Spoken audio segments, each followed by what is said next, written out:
বিক্রি কমেছে এবারের জাতীয় বৃক্ষ মেলায়, কমেছে গেল বছরের তুলনায় প্রায় 30%। দেরিতে মেলা শুরু হওয়া প্রাকৃতিক দুর্যোগ গাছ বিক্রি কমার প্রধান কারণ বলছে কর্তৃপক্ষ। তাদের হিসাবে এবছর বুধবার পর্যন্ত মেলায় বিক্রি হয়েছে 11 কোটি টাকার মতো। রঞ্জিবুল মিজানের রিপোর্টে বিস্তারিত। ওয়ালটন এখন দেশের সীমানা পেরিয়ে পৌঁছে গিয়েছে 50টিরও বেশি দেশে। ওয়ালটন, ঘরে ঘরে বিশ্বজুড়ে। 3 দশক ধরে নার্সারি পেশায় যুক্ত আছেন জাহাঙ্গীর আলম। দেশের বিভিন্ন প্রান্তের বৃক্ষ মেলায় অংশগ্রহণ করেন সাভারের কিংসুক নার্সারি স্বত্বাধিকারী জাহাঙ্গীর। তাই তো এবারও এসেছেন আগারগাঁয়ের জাতীয় বৃক্ষ মেলায় বিভিন্ন জাতের প্রায় 32,000 চারা নিয়ে। তবে অন্য বছরের তুলনায় বিক্রি কম বলছিলেন এই উদ্যোক্তা। আমাদের একটা হয়ে গেছে আর কি, যদি মেলা যদি না আসে আমাদের ভালো লাগে না, আসতেই হয়। লস হলেও আসতে হয়, লাভ হলেও আসতে হয়, কিন্তু এই বছরটা একটু ভালো যাচ্ছে না আর কি। এবার জাতীয় বৃক্ষ মেলায় দেশের বিভিন্ন অঞ্চলের 133টি প্রতিষ্ঠান অংশ নিয়েছে।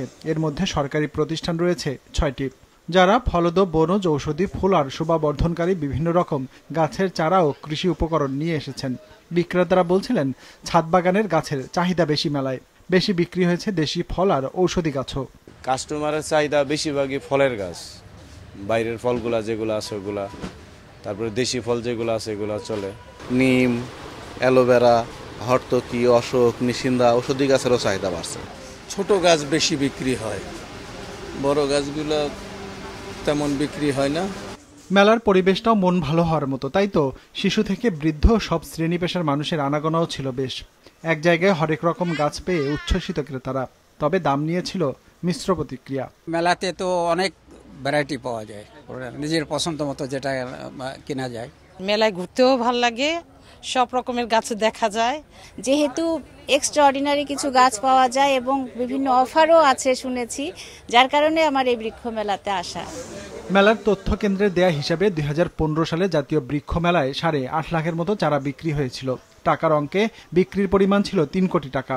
10 বছরের ব্যবধানে গেল বছর বৃক্ষ মেলায় চারা বিক্রি হয়েছে 31,86,000, যেখান থেকে আয় হয়েছিল 16 কোটি টাকা। আর চলতি বছর এখন পর্যন্ত 13.5 লাখ চারা বিক্রি করে আয় হয়েছে 11 কোটি 19 লাখ টাকার মতো। সেই হিসাবে বছর ব্যবধানে বিক্রি কমেছে প্রায় 5 কোটি টাকা।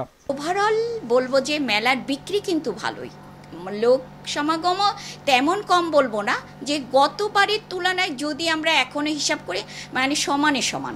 যেহেতু আমরা 3 দিন বাড়িয়েছি, আমরা আশা করছি যে আমাদের যে টার্গেট গত বছরের চেয়ে, কারণ শেষের দিকে দেখা যায় বিক্রিটা অনেক বেড়ে যায়, তো আমরা মনে হচ্ছে আশাবাদী যে আমরা টার্গেট পূরণ করতে পারবো। বন বিভাগের আয়োজনে রাজধানীর আগারগাঁয়ে জাতীয় বৃক্ষ মেলা শুরু হয়েছিল 1994 সালে 5 জুন বিশ্ব পরিবেশ দিবসে। এবার ওই সময়ে পবিত্র ঈদুল আজহার ছুটি থাকায় কিছুদিন পেরিয়ে গত 25 জুন শুরু হয় মেলা, যা চলবে আগামী 27 জুলাই পর্যন্ত। রঞ্জিবুল মিজান, বিজনেস রিপোর্ট, মাছরাঙা টেলিভিশন।